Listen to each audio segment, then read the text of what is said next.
Hello everybody, welcome to the United Stand. I'm Mark Goldbridge and this is your Friday night live show, so get your topics of conversation in. It's all popping off about Mainoo at the moment for some reason, but we're here tonight to talk about sink or swim. It's a make or break season for Manchester United.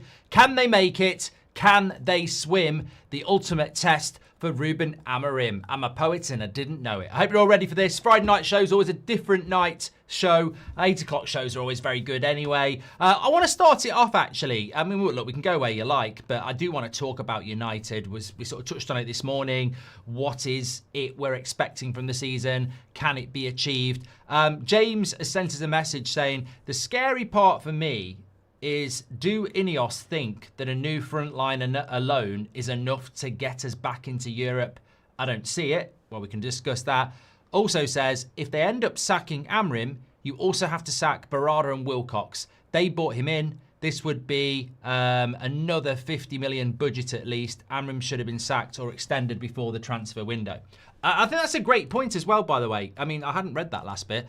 Amorim's basically got to get sacked or get a new contract this season.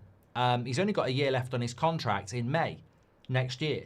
So, effectively, if he doesn't get a new contract next May, no manager goes into their final year. So, it's amazing. Look, somebody in the chat just said, oh, it's a bit sensationalist. No.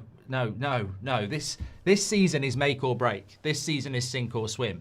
For Manchester United, not necessarily for Amorim, but at the end of this year, we do have to make a decision. I don't think people have figured that out. We were talking about it on here when Amorim took the job. It's a 2.5-year deal. Really short. That's a very short deal. Now, maybe he wanted that. Maybe the club wanted that. 6 months of that's gone already. A year will be gone in May. No manager goes into their final year. You can't do it because players turn off. They think, is it their last year? We saw it with Sir Alex. So he's got to get a new contract at the end of this year. Imagine if we finish 8th, you know? Also, just want to say before we get into everything as well, we're clearly doing something right. Now, even though we're getting pelters for it, we're clearly doing something right. So Christopher on the morning show in the comments said, the glazing on this channel of Amorim is unbelievable. But then there are other comments going, this channel's getting way too negative. We are right. We're definitely doing something right. If we're getting criticised for backing the manager and we're getting criticised for being too negative about the season ahead, we're definitely doing something right. And I'm very happy about that, those sort of comments, because I do want the manager to do well, but I'm also eyes wide open to the potential pitfalls, and that's the middle ground I'm looking for.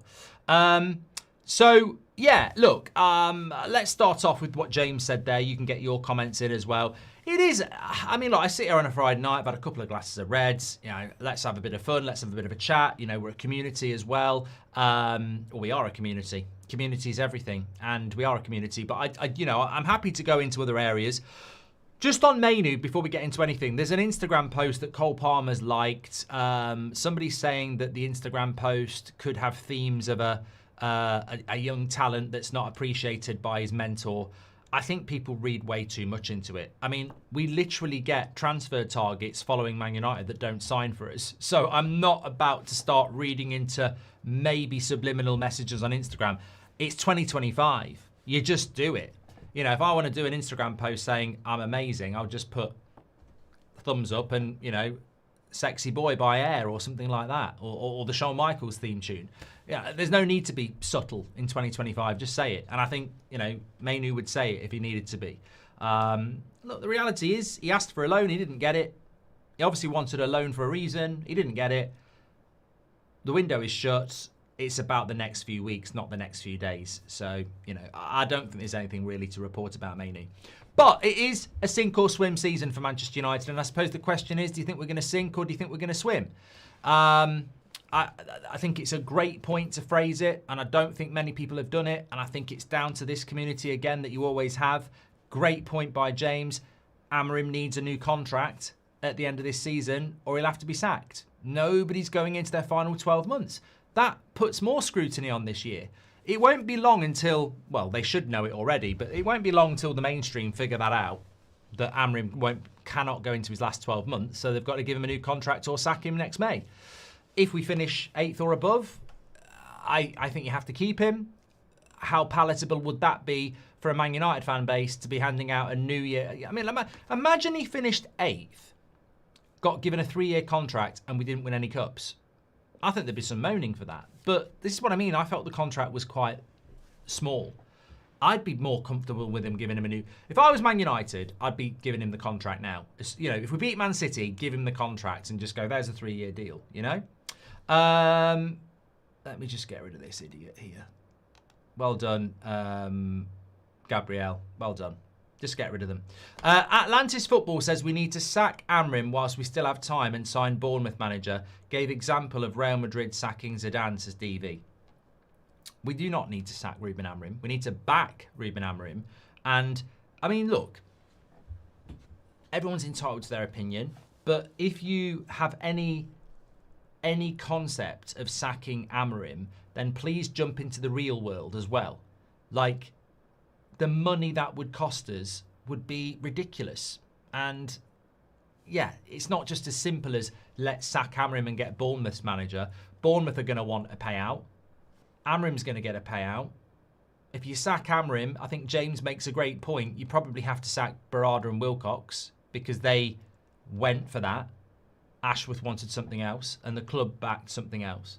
So I'm of the opinion that it was that look, this is such an important season for Manchester United, and I think the most important thing is, and it's funny, Beth did the video this afternoon, didn't she? What her best Man United 11 is. This is my best 11. Lemans in goal has to be. I struggle. I literally was going to say Ahmad right wing back, and I think that's a massive conversation. Look, definitely Yoro, De Ligt, and Shaw. Definitely Dorgu. Right wing back. I don't know whether I want to say Mazraoui at the moment because I don't know about Ahmad and I don't want Delo there. Midfield 2, I think it's got to be. I want to say Ugarte and Mainoo, but it's a punt. And I don't want to say Bruno and Mainoo because I don't think it works. So it can work though. I just don't know the midfield, you know. Front 3, piece of piss. Sesko, and Burmo and Cunha. But I can't give you my best 11. That is such a sad thing to say, isn't it? I don't know who to put at right wing back and I don't know who to put in the midfield. It's got to be, I don't know about you, but it's got to be one of the first times in years I can't confidently give you the best of 11 when everybody's fit. I just can't do it. I don't know.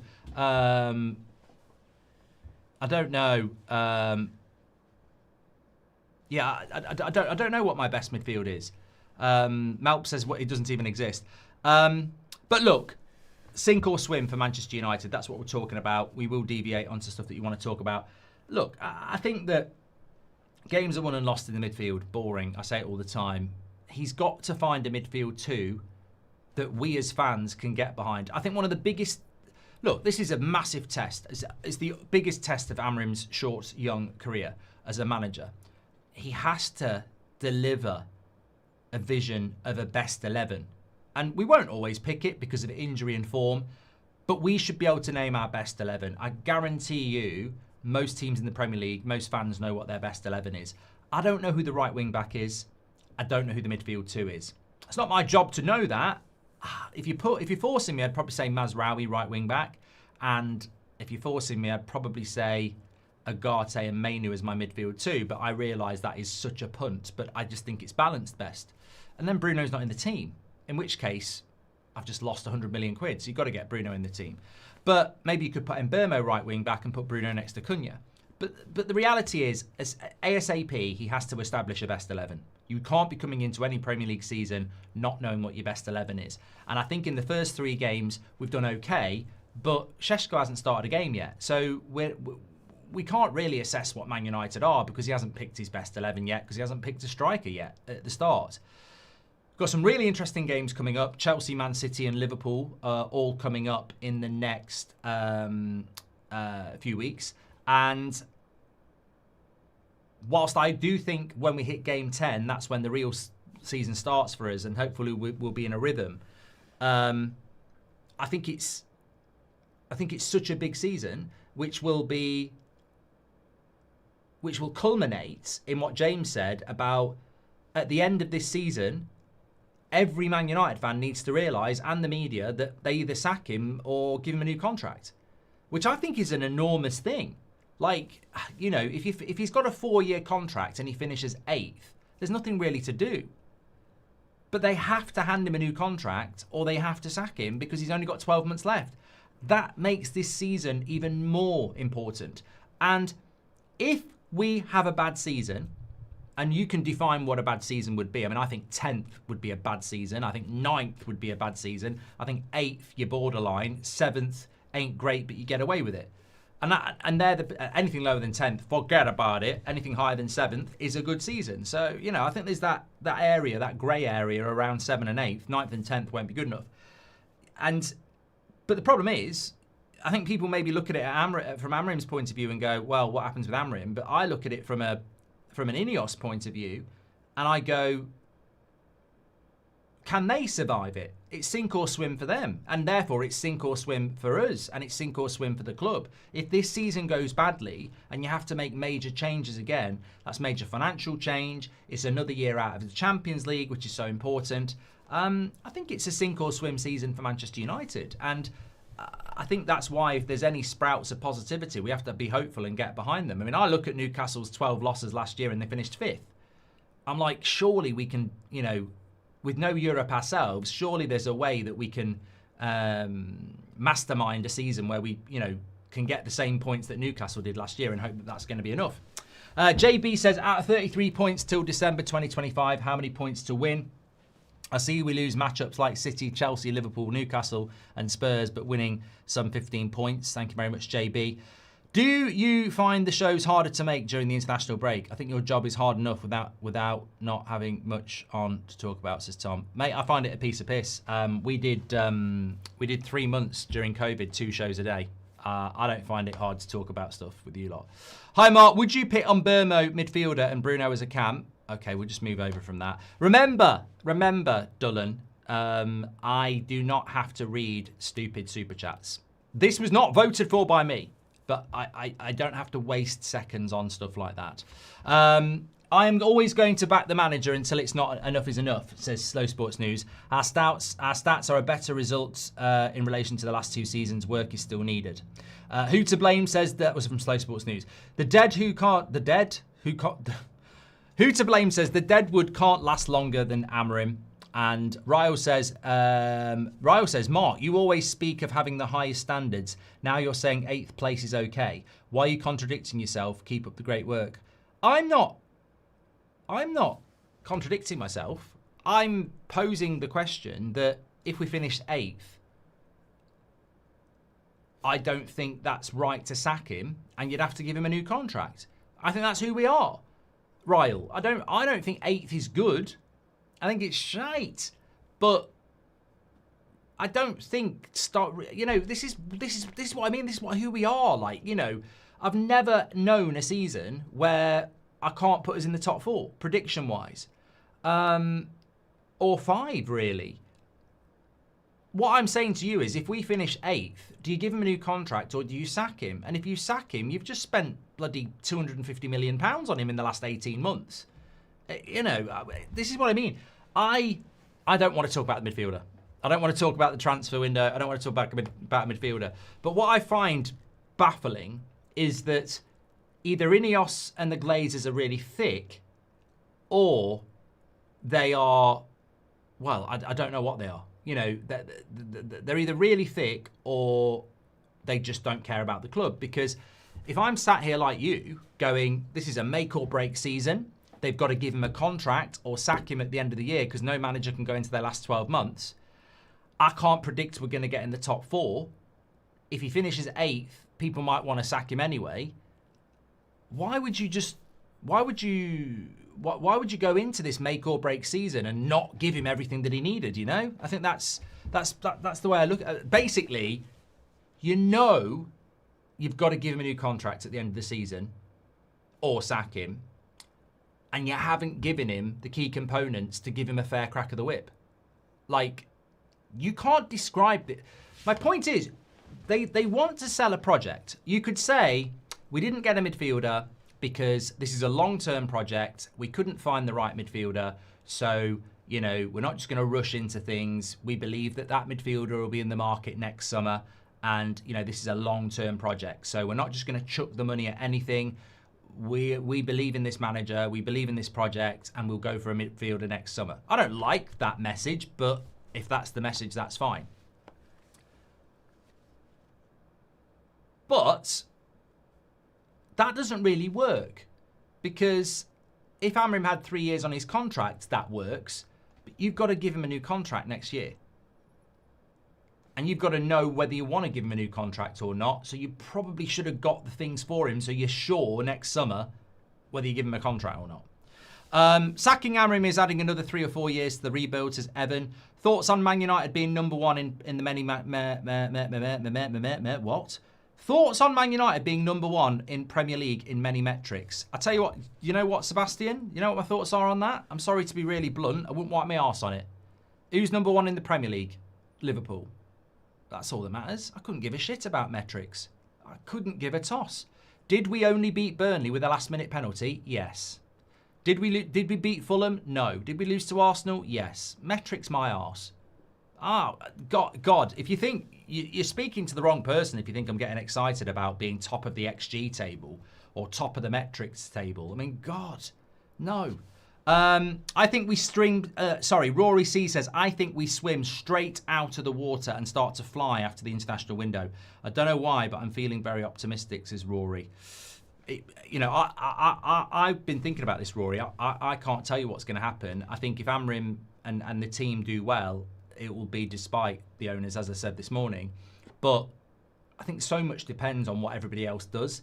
How competitive is this Premier League? Like we saw last season, we were vulnerable and we got battered by everybody. Palace, Bournemouth, Liverpool, everybody did us over.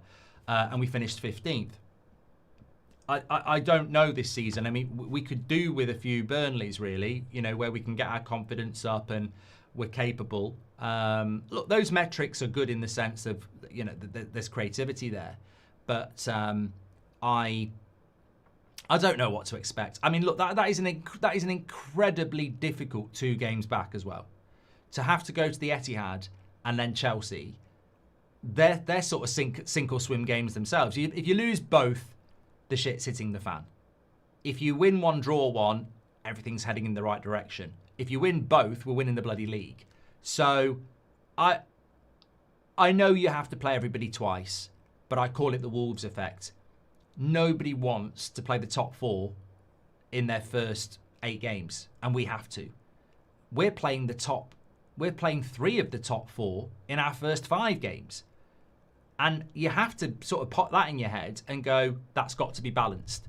I can't be hammering out after 5 games if we've got 4 points, because if our start to the season had been Leeds, Burnley, Crystal Palace, Everton, and, I don't know, Brighton, it's a very different 4 points from 15 from what we've got, which is Arsenal, Man City, and Chelsea there.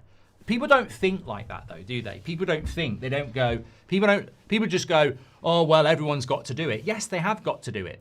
But not everybody's playing them in the first 5 games. And that can impact your momentum. It can impact your points. So I think it's really, really relevant to focus on the fact that these games are very, very difficult to start off with. And look, like everybody, I just want to get things up and rolling. And I think if we could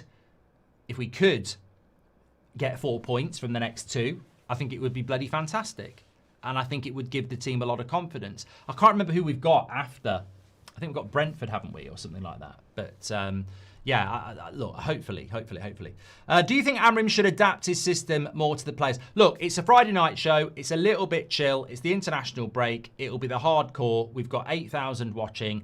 Last week, we'd have had 30,000 watching because 23,000 people piss off because there's no transfers to talk about. These are the shows I like. I like the 8 o'clock shows. It's more of a back and forth. So if you've got things on your mind, say it. we'll talk about it. I haven't missed your super chat football insights, so don't be doing your breaky heart shit to me. I just don't read them straight away because I might be answering somebody else's question, but they will get read. Slow Sports News with a super chat says, do you think Amorim should adapt his system more to the players he has, or continuing forcing his philosophy even if results are inconsistent?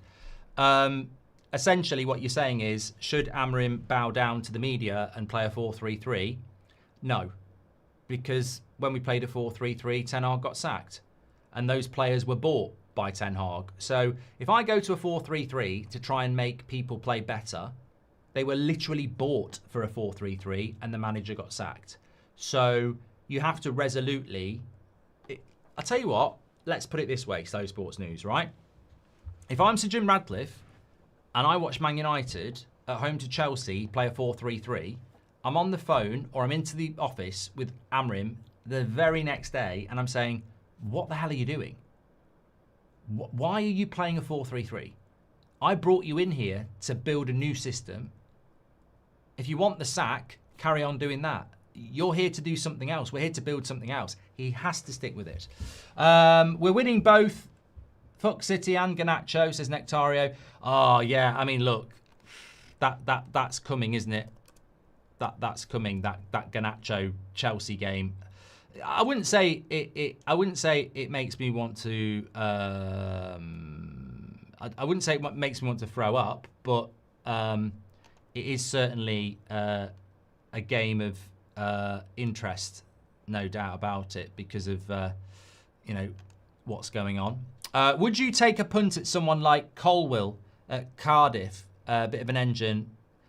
Well, I can't take a punt on anyone, Niall, because the transfer window's closed. I mean, if there's a free agent out there, we sometimes get linked to somebody, but that shelf's looking a bit bare. Bloody hell. What's going on? I must have been dusting. Where's Duncan? Where's Eric? I just noticed that. Do I not like that? Get me some... there we go. That's better. That's better. Josh says, I know the window is done, but I honestly think we've set ourselves back another 5 years not selling Bruno. Keep it up, Mark and the team, says Josh.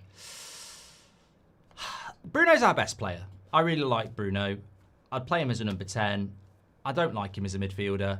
I've just tried to pick my best 11, and I don't know what to do in the midfield. I think that answers the question. But 100% I would have sold Bruno. I will never change my mind on that. If he's going to be a midfielder, which he clearly is, I can't believe... I mean, look, put it like this, right? Somebody walks in to your restaurant and says, I'm going to give you money for your chef. And you're using your chef to wait tables. Take the money. Take the money. Imagine if Mo Salah was playing at right back for Liverpool and they got offered 90 million. Take the money. Because you've got Elise at right wing. Like, that's how I look at that. There is no doubt that Bruno Fernandes is a fantastic player. But if I'm Man City and somebody comes in and offers me £90 million for Rodri, who I'm using as a centre-back because I've got Declan Rice, I'm taking the £90 million and I'm going, thank you. That's the way I always thought about it. Rodri's a brilliant player, but if I'm using him at centre-back because I've got Rice, or I'm using Mo Salah at right-back because I've got Elise, I'm taking the money. But we've got it in our heads, at our club, that Bruno's indispensable, and he's a midfielder. And that has to work. You know, you talk about sink or swim, or make or break, or ultimate test. We all know that. Unfortunately, that whole deal played out in public. And therefore, for Bruno, Amorim, well, not for Bruno, but matter to Bruno, he's gone in a year anyway, isn't it? But for Amorim and the club, they have to get this right. And look, you can make Bruno work in the midfield, but one of your midfielders has got to drop into the midfield. Yeah. Mojo says, next summer, decision on Amorim, next summer. Bruno, Casemiro, Maguire leave next summer. Call on Shaw, Mount, Martinez. The injury brigade has to be made next summer. Mainoo, Ahmad have to be ego massaged to keep them. I mean, Mojo, you make a great point as always. Next summer for Manchester United, I am not interested in. I don't know about you, but all these stories about Adam Wharton in January, piss off. All these stories about Baleba for 100 million next summer, piss off. You know what's happening next summer? We've got to give Amorim a contract or sack him. Bruno, Casemiro, Maguire can all walk. Luke Shaw and Mount, a year on, will they be better or worse with their injury records? And then you've got a raft of players like Mainoo, Ugarte, Xerxes, Ahmad, that if they've not had good seasons, might be surplus to requirements or wanting to go. Next summer is an exodus, is what I'm saying. Potentially, it's a mass exodus. Manager and about 7 or 8 players. This is what I mean. This season is so big. It has to be a positive season. It has to be, because if it's a bad season, things could get worse. Put it this way, right? Let's play sink or swim, right? Sink. Man United finish 9th. Amorim doesn't get a new contract, so he has to be sacked. Bruno goes. Casemiro goes. Maguire goes. Mainoo wants to go. Ugarte, after 2 years, is a flop, has to go. Xerxes not done anything. Luke Shaw is injury prone. Mount's injury. You're getting up to 8 players plus the manager that might be gone. And you've just finished 9th. And you probably don't have £300 million to spend. That's worse. That's a worse situation than we've ever been in. That's sink. Things could get worse. Right? Swim. Man United finish 5th or 6th. Maguire decides to stay for another year and 100 grand a week. Casemiro and Bruno go. That money is reinvested. Mainoo's happy, he stays. Ugarte's had a good year. Xerxes had a good year. Ahmad's had a good year. Everyone's buzzing. You use the Bruno money to bring a midfielder in or two, and you build on the momentum, and Amorim gets his new contract. Ta-da! Sink or swim with Mark Goldbridge on the United stand. Give me your thoughts. That's basically what this community is able to do. Have a proper conversation about a real situation. None of this, well, I think we're going to do really well and we're going to do really good because I've got a feeling in my fingers. I've got a feeling we're going to be really shit. The midfield's got a hole in it like a polo, and Gladios don't know what they're on about, and we're going to get relegated. No, absolutely not. I think that the sink scenario is Amorim, 12 months left on his contract after a bad season, has to be sacked, and about 8 players leave because they've flopped or whatever. Swim, finish 5th or 6th, new contracts. Most players stay because they've had a good year. You get a bit of money to bring 1 or 2 in. And I don't, is there an in-between? I suppose there's a 7th, but I think, no, I don't think there is an in-between. And I always like there to be an in-between, but I don't think there is. I think it is sink or swim. I don't think there's an okay here. I don't think there's a season where you finish 7th and everyone goes, it's not too bad, and they give Amorim a contract and most of our players stay. It will be an extreme of one or the other. It'll either be a good season that we can build on, or it'll be a bad season where there's this mass exodus, we haven't got any money, and we're maybe, no Europe again, big trouble. And that's what we're playing for. And that is why I think every game has to be scrutinised to the max by Amorim and the players. Like, they have a whole week, no stone unturned, every detail. The time is there to do it. And I think as fans, we've got to do that as well. I think every game counts. Sunderland at home, I think we play Sunderland at home at the start of October. We've got to look at Sunderland. We've got to go, what worked last game? We've got to go, right, this is how we're going to do it. Every game has to be a cup final. And if we do that, and we scrutinise every single game and every single performance to a level that we've never done before, that's what has to happen. Every game has to be built up and scrutinised. And every game afterwards, you've got to be talking about it for 3 or 4 days till Tuesday, Wednesday, and then you've got to be talking about the next game, building up. And that's what we've got to do.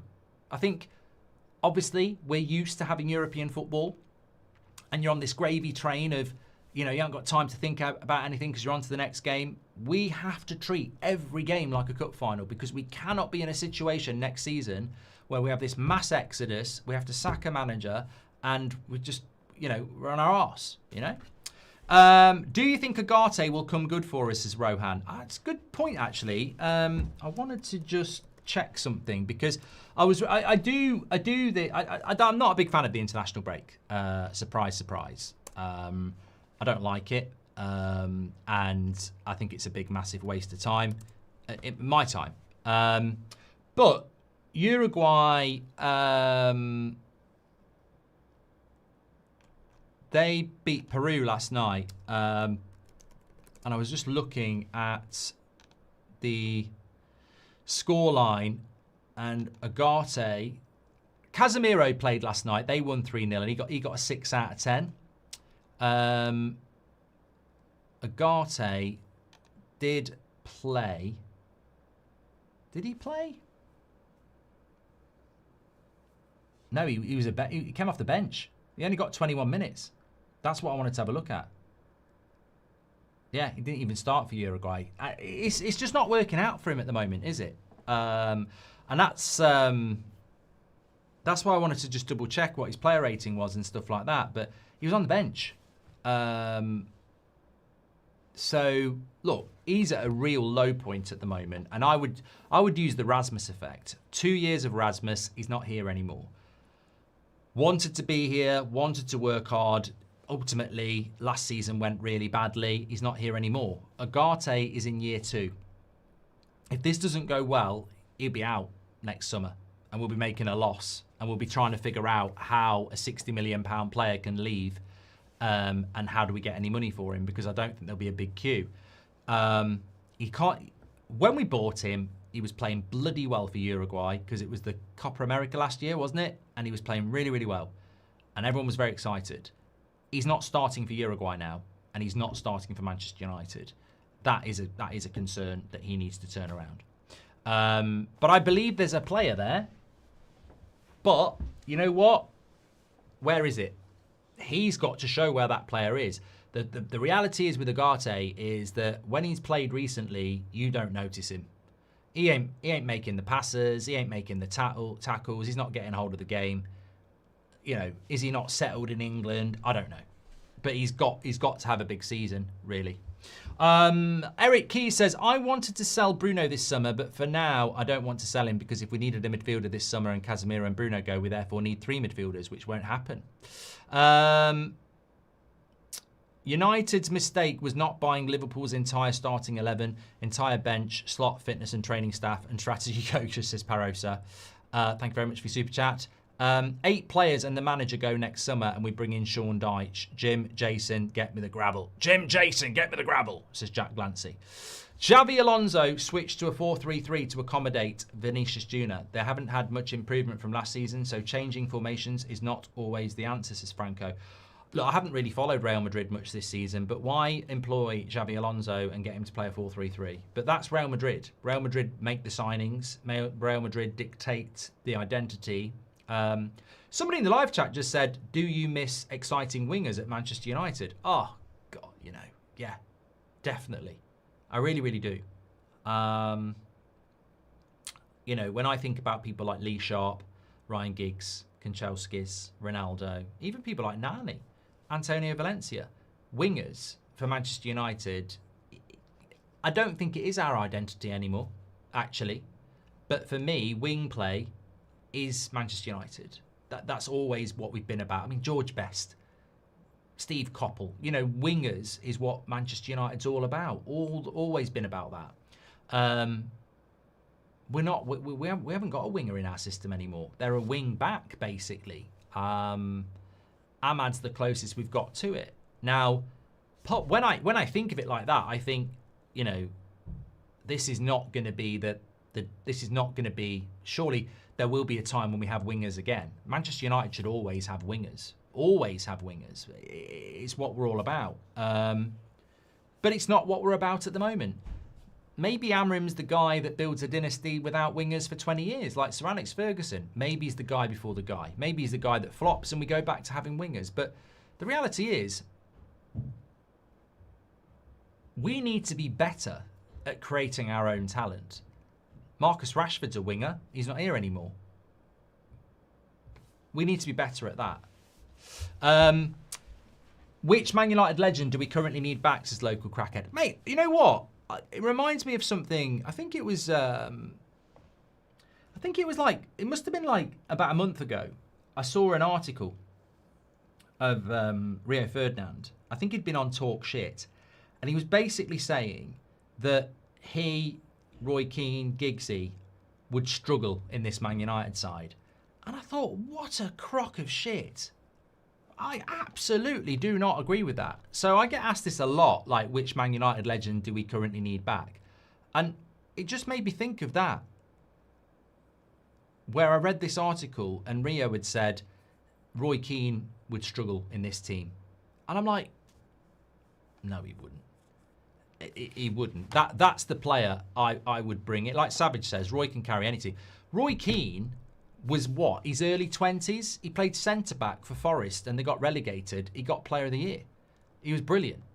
He couldn't keep him up, but he was brilliant. Like, Roy Keane, semi-final Turin, gets a yellow card that puts him out the final, plays one of his best games for Manchester United. That guy never got dragged down by external negativity.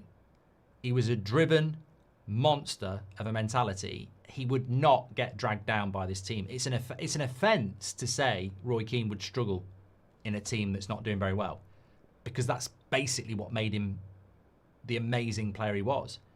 He sets his own standards and he lives by those standards, and he doesn't get dragged down by external factors. He just doesn't.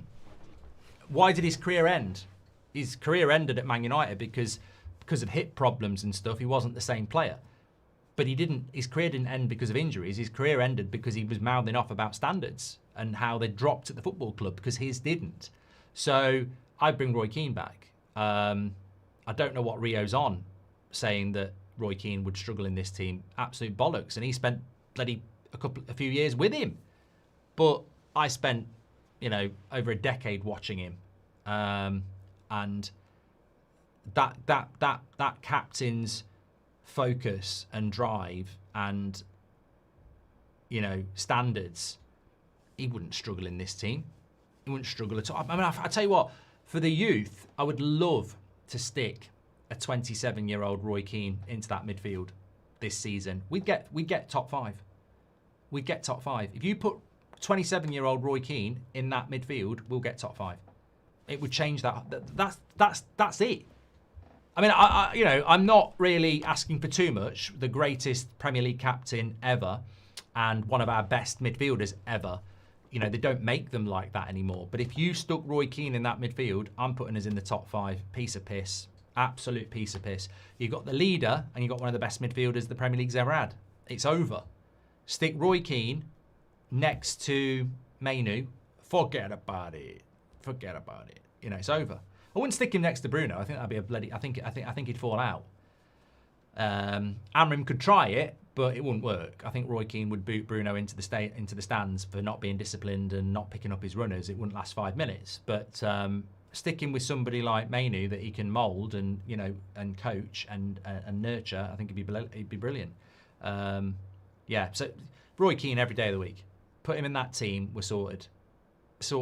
Look, Ronaldo's a better footballer. Rooney was amazing. David Beckham was amazing. Giggsy was amazing. But that team with Beckham in it probably doesn't change that much as a right wing back. That team with Rooney in it, although he's better than Cunha and Mbeumo, he can't solve the midfield. Michael Carrick in that team would make a massive difference as well. Like, I don't really know. I didn't see the clip. I only read the article, but I don't know what Rio was on about, because he's really doing a disservice to himself and all those players to say they'd struggle in that team. They wouldn't. They'd be frustrated. But I think they would rise players up.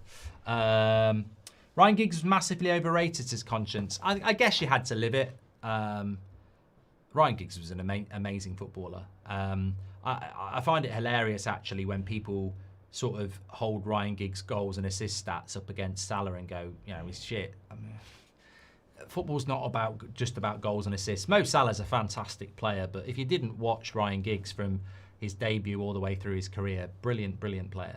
Brilliant player. Mentality king as well. I think the youth of today underrate Giggs because they look at his goals and assists. Won more Premier League medals than anybody. An absolute United legend as well.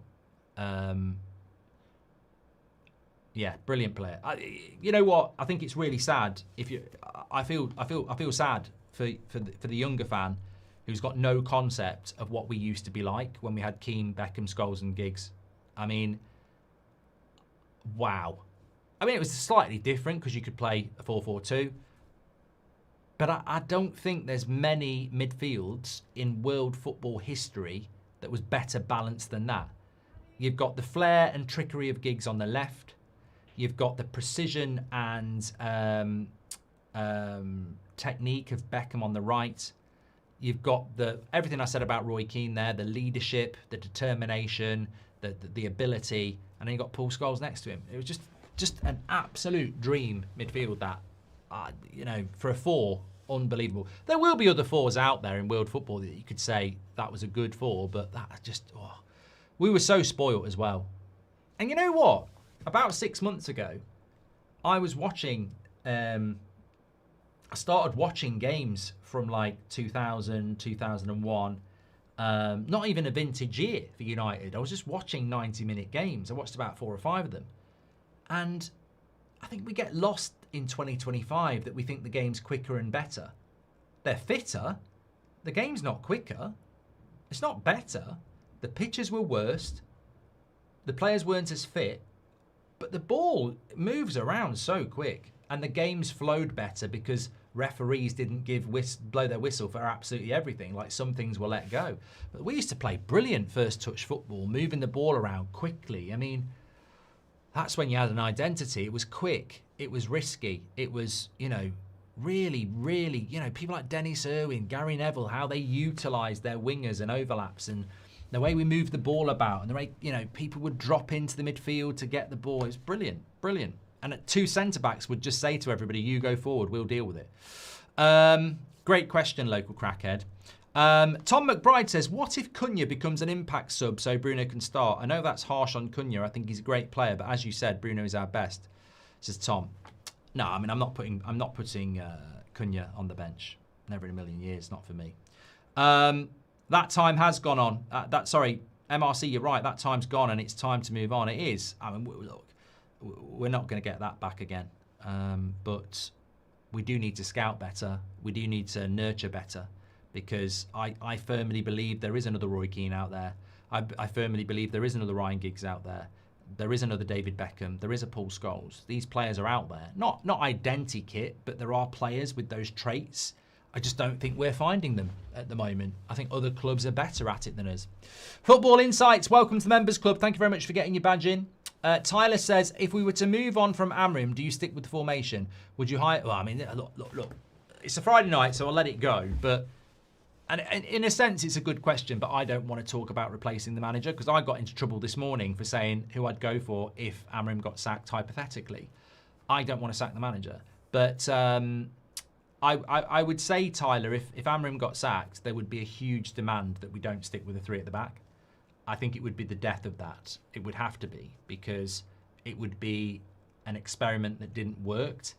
It doesn't mean that Glinios wouldn't double down on it and say we're going to stick with a 3 at the back, but I don't think we would. And as I've said before, I agree with Fenke. We'd go back to a back 4, but I think Yoro and De Ligt is a centre-back pairing. I mean, we're not used to it because we've not done it for nearly a year now. But you look at Saliba and Gabriel, and you look at Konate and Van Dijk. We could easily play with De Ligt and Yoro if that's how we were meant to be playing, but we're not meant to be playing like that. George says, the media insist on labelling Amorim as rigid in his system. How do ex-professionals not see that just because the formation stays the same does not mean we play the same every time, says George. Laziness, agenda, script, I don't know. Look, we saw it against Grimsby. Like, the funny thing is, people were talking about the system and the formation not working against Grimsby because it was too rigid. probably one of the games where I saw it least rigid. I mean, De Ligt was the right-sided centre-back. He was almost playing as a right winger. The Amorim system is adaptable. It was adaptable at Sporting, and it's been adaptable at Manchester United. The problem, as we all know, is the players in it. Low IQ pundits as gyms, and I think obviously low IQ players a lot of the time. I mean, you know, if we're being completely honest, and we don't need to name players, Erik ten Hag lost the sack in a 4-3-3. Sorry, Erik ten Hag got the sack in a 4-3-3 because the players he brought in couldn't do it, and now Amorim is sometimes under pressure for the sack because the players can't play a 3-4-3. It's like, you know, I think it's just so obvious that we have a collection of players that, while some of them are good, they can't do it for 90 minutes. And they certainly can't do it week in, week out. And look at what's just gone off in the summer. Garnacho, bad attitude. Rashford, bad attitude. Sancho, bad attitude. There will be more. Anthony, bad attitude. So bad attitude, inconsistency goes hand in hand with that, maybe. I mean, I was watching the show that Beth did the other day, and it was she mentioned a quote from Bruno at some point last season, which I'd forgotten about, where he basically was talking about Garnacho and saying that's what we want to see from him. You know, in the summer, you know, he didn't have the right attitude. So when Martinez returns, can Amorim try him in the midfield, says Liam. Oh, God. I'm so bored of that question. I'm not even going to answer it. Seriously, we've answered it about 6 times a show for the last week. Martinez is not going to be fit till the middle of October, which means we've got about 6 Premier League games to go before that. When he comes back, it's going to be gradual minutes. So, yeah, he probably won't be fully fit until the end of November, which is about 10 games' time. In 10 games' time, I don't think it's going to matter whether Martinez goes in the midfield or not, because we'll have figured something out. And also, he's coming back from 2 potentially career-ending injuries. I don't think you chuck him into the midfield, in my opinion. Can Leon be a CDM? Looking, oh God, here we go. You've started something now. What is it? Like, can I ask my question, right? What is it about this fan base that gets absolutely obsessed with putting right backs and centre backs into the midfield? What is it? Explain it to us, because some of us, really, the heart sinks every time we read it. It was Lindelof, Wan-Bissaka, Martinez, now Leon. You know, there's always this obsession with putting a right back or a midfielder into a right back or a centre back into the midfield. And the last time I remember us doing it was John O'Shea. And yet, Wayne says desperation. Somebody said depression. Yeah, I think that's that might be a good one. Yeah, we've never really done it as well. In all honesty, though, what I will say is Mazraoui might be the answer, but it's a fan theory. I'm not here to start saying let's play Mazraoui in the midfield, because if we put Mazraoui in the midfield next to Bruno, I still think he's going to suffer. And if we put Mazraoui in the midfield next to Bruno, you're benching Mainoo, Casemiro and Ugarte. What I'm saying is the solution to our midfield has to come from the 4 midfielders that we've got. We're paying 300 grand a week to Bruno. We're paying 300 grand a week to Casemiro. We're probably paying 150 grand a week to Ugarte. So there's $750,000 going on 3 midfielders plus whatever Mainoo's on, 25 grand. The solution has to come from those 4. In Amorim's mind, he has to find a solution out of those 4, surely. So I don't think Leon's going to be a CDM, Joshua, no. If we don't get Europe, will our summer budget decrease from this summer, or is this the maximum Ineos will spend without extra tournament income, says who to blame? I don't know. I don't know. I mean, I'm not massively interested in budgets at the moment because the window's just closed. But look, coming into the summer, we got all the PSR, all the FFP, and we spent 200 million. Coming into Ten Hag's last summer, we got all the PSR, all the FFP, and we spent 300 million. So all I would say is just don't believe the BS around the PSR and the FFP, because although we didn't get in the Europa League and we didn't get in the Champions League and we're broke, we still spent 200 million quid, albeit, you know, instalments, etc. But we bought players to the value of 200 million pounds. Is probably a better way of saying it. Man United will have a couple of 100 million next summer. they'll find a way to do it. They will have a couple of 100 million. But the question is, I think for a long time, if I said to you, how much do you think that team needs spending? If I'm CEO, no, if I'm owner and you are CEO, and I say to you, look, I don't know a lot. End of the day, I don't know a lot about football. But tell me how much it's going to cost to get this team guaranteed into the top 4. How much? I'll write the check. How much to get this team guaranteed top Champions League football? I want Champions League football every year. How much? I would say from this point, I'm relatively happy with the attack. I probably do need a striker, but I need 2 midfielders. Probably not need a right wing back and maybe a goalkeeper. £500 million. £500 million. To be sure. To be sure. £500 million. If I give you £500 million, we'll be drinking champers on tap. We will. Can we do it any cheaper? No. £500 million to be sure. So, if we sacked Amorim next summer, you can't just give the new manager 200 million. And if we keep Amorim next summer, I still think he needs another £500 million. And I think some people just don't think of it like that. They're like, whoa, I've actually heard a few people say, no excuses for Amorim. There's no excuses for Amorim. And I'm like, well, there's £500 million excuses if we're being honest. I think some people, look, agenda-driven press, exactly, ex-players, pundits who don't like Man United, exactly. Some fans who don't want Amorim to do well, exactly. But you do hear people going, he's had £200 million, there's no excuses. And I almost want to sit with those people and go, well, can you explain to me what you're saying then? Are you saying we should get top 4 because we bought Cunha, Seshko and Mbeumo? Yeah, no excuses. That midfield last season finished 15th. Yeah. No, but we should be finishing in the top 4. But he's just had £200 million. Yeah, but there's no midfielder there. That midfield finished 15th. It was shit last year. So surely there's a very big excuse. You're just looking at, we've spent £200 million, but like we didn't buy in every area that we needed to buy. Cunha was needed, Seshko was needed, Mbeumo was needed, but we also needed more. You can't just go, oh, they've spent £200 million, no excuses. And that's just really basic, analysis of the issue. I still think we need another £500 million. When Amorim came in, I said we need between £500 million and £1 billion. But you spend a couple of £100 million and people go, oh, he's had £200 million, he should be winning the league. No. I think he needs another £500 million just to get us in the Champions League. If you want to win the Premier League, I think he needs another £800 million. Look at what Arsenal and Liverpool have got now. Brilliant first 11s and brilliant benches. I'll get Man United top 4 with £500 million. But if you want me to win the league, I need a squad. I saw somebody say the other week, Man United are £1 billion in transfers from winning the league. And it makes you think. It does make you think, because you want to go, bollocks. And then you go, £1 billion. How many good players do you get with £1 billion?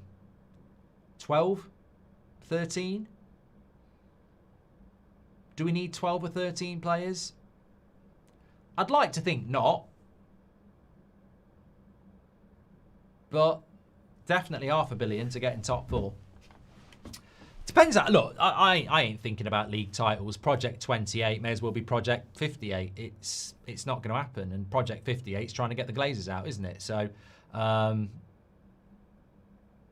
yeah, I think the 58 have got more chance of success at Man United than Project 28, if I'm being completely honest. But we shouldn't be talking about league titles. The first step for me is to get Manchester United back into the Champions League. I had a dream City was 4-0 up in the first half, says Hardeep. And hey, mate, anything can happen in that game next week. Anything can happen in that game. We can beat them. We've done it so many times at the Etihad. They could smash us into next week, or it could be a draw. But there's a vulnerability to them. I wouldn't take a draw. I'd take them on. You can get at them. We can defend well. It's the midfield, innit? It's the midfield. It's always going to be the midfield. Everyone wants to talk about putting a right back or centre back in the midfield. How about this? Put Sheshko in the midfield. Just having a laugh, says Jack. Our midfield is dire. We're clutching at straws, says Kieran. Anana in the midfield. He's got great ball control, says John United. Mate, I said this, you know, at times with our midfield, I'd rather put a bloody Manscaped razor in there because that has got great ball control. Mark was thinking today about Sir Alex. It's gone full circle. Bought United from nothing to become one of the most successful clubs. To witness this as Bounty Hunter. What's that? You know, there was a great quote in The Office, and it was the US office, and it was like, what was it? Somebody in the chat will know. Basically, it was like, if only you knew when you were living it, it was the good old days. And I've not done it justice there, but basically, you know, when you look back on times and you go, oh, I wish it could be like that, the good old days. There was this line where somebody said, if only somebody would tap you on the shoulder when you're living the good old days and tell you this is it. And I think Andy in The Office, that was it. And it always gives me goosebumps because it's so true. It's so true. You know, there are times in my life where I just go, I wish someone tapped me on the shoulder and told me that this was going to be, something that was going to be a great time in my life. Because I enjoyed it, but sometimes you just don't realise, do you?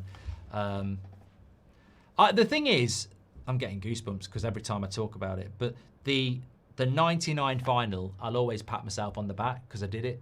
I knew. I had wisdom beyond my years because I've told the story so many times. I was in Ireland, a massive house party for when we for the United Barcelona game. Then we went down to Gibney's in Malahide, which was brilliant. I don't remember much about it. And then I was sat on the beach at 2 o'clock in the morning because Malahide is like North Dublin and it's a beach. It's not warm by any sense of the imagination, even though it would have been like May. And there was 3 of us left, cigars, bottle of whiskey, and I just remember saying like, I don't want to go to sleep because it will never be this good again. And I was fully aware that that was probably going to be the only time.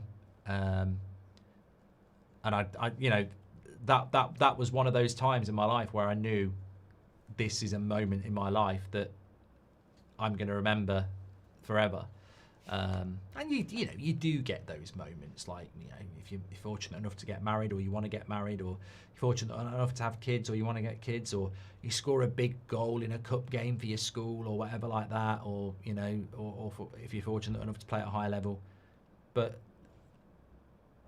football is so transient, isn't it? Life is so transient. You can be at the top of the roller coaster having the time of your life, and the next time, the next second, you're drenched at the bottom. I think there was always a sense, certainly in the Sir Alex years, you always knew it would come to an end at some point. There was never an arrogance that we thought we were going to be on top forever. But the big thing that I will always argue, because I remember Andy Mitten saying something a few years ago that, almost like, if you want the good times, you've got to accept the bad times. And I disagree.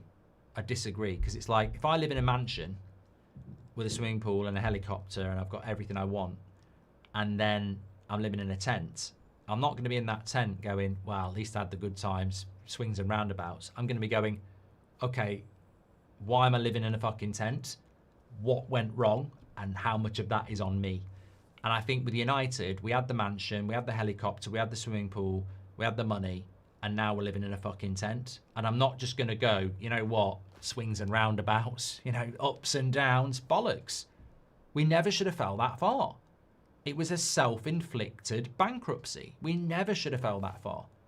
I understand that United, after Sir Alex, may not have won the league for 10 years, but I would have expected us to be in the Champions League every year. I would have expected us to have a couple of title runs. I'd have expected us to, not fall as far. That's my issue, is that we've gone from one of the most dominant teams in world football to a club that finishes 15th and loses to Spurs in cup finals. That's my issue. Could I play CDM for United, says Perk? I used to play keeper in the Finnish second division. If you're a free agent, mate, get a trial. Lee Berman says, sorry if it's a stupid question, but if Amorim does get a new contract, do you think the academy changes to a 3-4-3 as another way of backing him? I don't know. We're not doing it at the moment, Lee. And Rooney mentioned that. They think it's FIFA for Football Manager, Mark. Just ignore, says I know, talking about the midfielders. Imagine any of this age playing against Vinnie Jones or Wise. Giggs did, says Brad. And system isn't that flexible. He pushes centre-backs forward to overload the box while Mbeumo stays wide. When midfield is overrun, as he rarely tucks wing-backs or centre-backs into the midfield for balance, says Tannum. Edward, thank you very much for gifting a membership. You're an absolute legend, mate. Mojo says we've got to start playing Sesko from now on. No point experimenting with the front three when we have a problem in the midfield. Amorim has to start playing his strongest 11 and has to start playing players in the position they're good for. The thing is, Mojo, next week against Man City, I still think there'll be experiments. I don't even know that we'll be ready to put our strongest team out then. I mean, we might have a couple of injuries as well. In a way, doesn't the 3-4-2-1 allow for old school wingers like the ones in 4-4-2, unlike 4-3-3 or 4-2-3-1, who typically are inverted forwards, as Garner? Newcastle sometimes play a 4-3-3 with people like Alanga on one wing and Gordon on the other, or Harvey Barnes or Jacob Murphy. You can do it in a 4-3-3. I think our system, if you're playing out wide, you've got to do a lot of defensive work.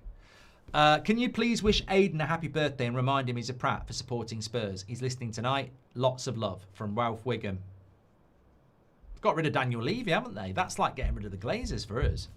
I've solved the youth attitude conundrum, Mark, says Parker. If 30 is like the new 20, then these 20-year-olds have maturity of a 10-year-old. Just think.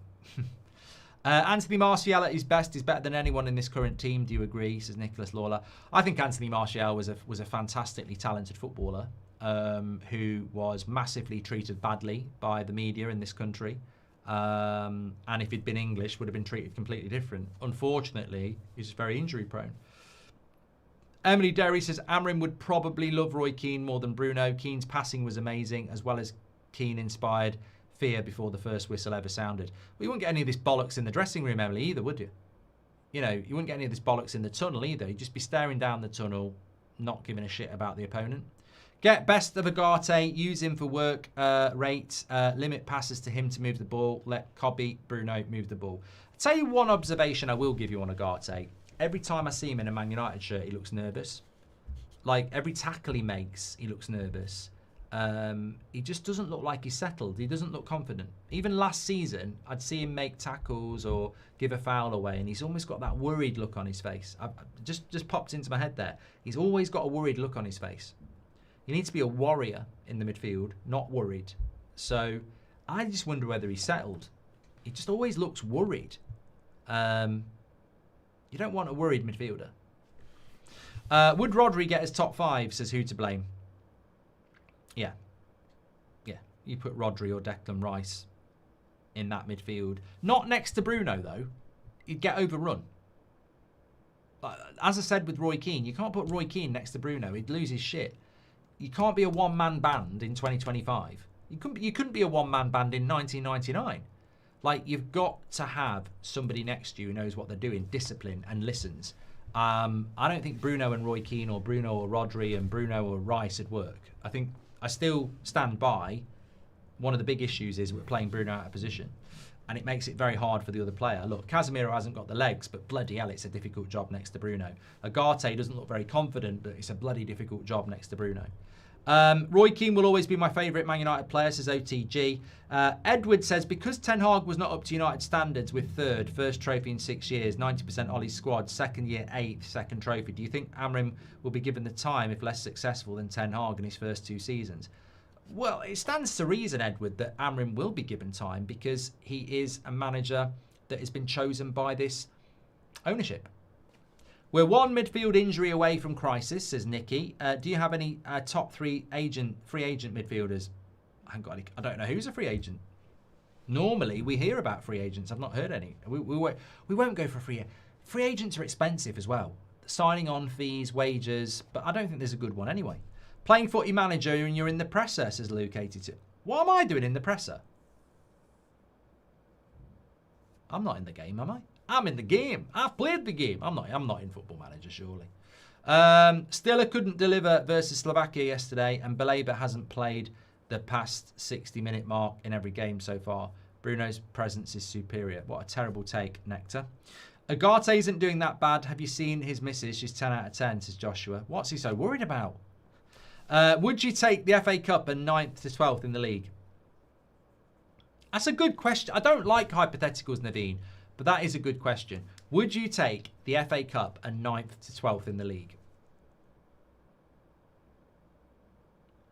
You're giving me Europa League football, which is better than conference or nothing. See, what I'm thinking here is FA Cup and 9th is better than 8th and probably Conference League.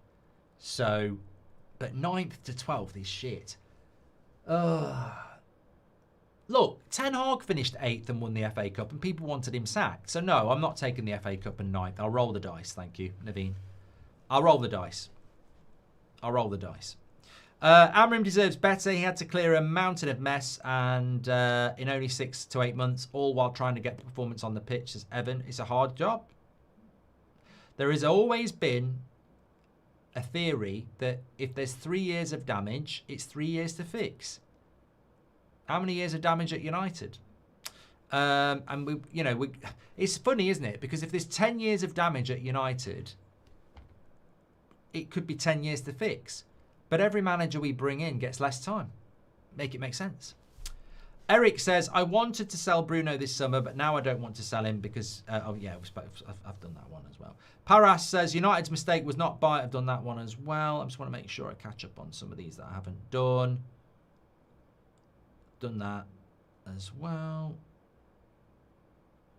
Done that as well. Shahin says, I think his system is not the problem, but it's still a problem. I think Ten Hag got sacked because of his terrible signings in Mount and Onana. As much as I want to be wrong, Amorim's not a great leader. Zero is boss, says Mainoo needs to man up and take the vacant position in midfield for himself instead of cowering away to a loan. Bro, you have Casemiro and Ugarte as competition, for crying out loud. I mean, look, I wouldn't call him a coward, but I do agree with you. I was saying this last week. Why you want to go on loan at Man United to get in the England team when you're playing in the worst midfield in the Premier League, I don't know. Like, why would you go to Italy when you... The best way to get picked for England is to play in the Premier League. You're a midfielder. What's the best midfield to get into at the moment? Because it's not very good, Man United's. So I don't know whether we'll ever get the answer on this. Maybe it's to do with the contract. I don't know. But for me, you're absolutely spot on. Casemiro's dusted. Ugarte's struggling. Mainoo should be all over that midfield. He is, in many ways, our big hope this season.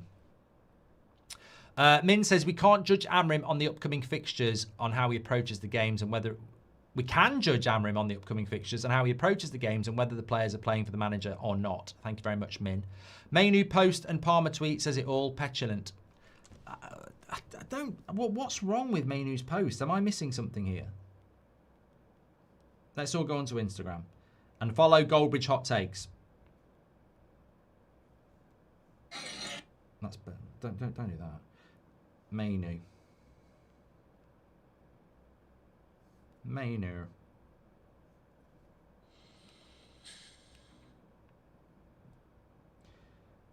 Nothing pretty is what his post says, and The Heart Part 5 by Lamar. I mean, it's just a guy training, isn't he? It's just a guy training. I don't see any problem with it.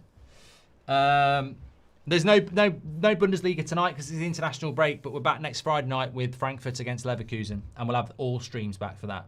I know the window is done, but I honestly think we've set ourselves back another 5 years not selling Bruno. I've done that from Josh as well. Bloody hell, it's 9:20. You know what? The guy who said, don't you worry about the international break because there's not much to talk about. We've just done our longest bloody show of the summer, and that, you know, it's the international break. But this is why I love the international break. You get a really good audience, really good questions, and proper conversation. So, yeah. What was the Cole Palmer comment?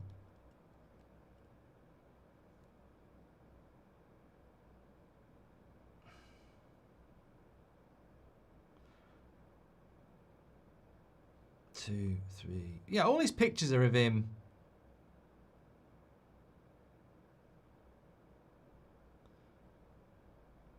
Rio's just put work fire. My boy Hart, says Cole Palmer.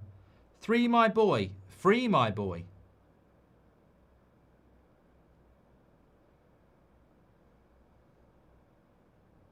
Is that what he's saying? 3 my boy.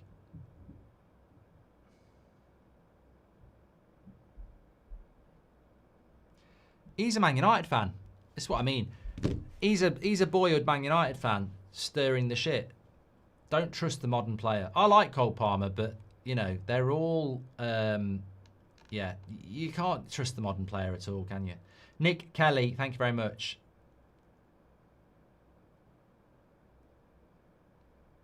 Yeah. He could be heading to Chelsea. Could be heading to Chelsea next. Look, I think Mainoo's going to be fine, but let's get real. He wanted to go. It could go the other way. Hopefully not. Thanks everybody for watching. Maybe I'm not down with the kids, but I don't really get Mainoo there. Maybe the guy on the drums is maybe there's a message there. I don't know. Is he a new freedom fighter? Says Jahin. Maybe that's one for the morning show.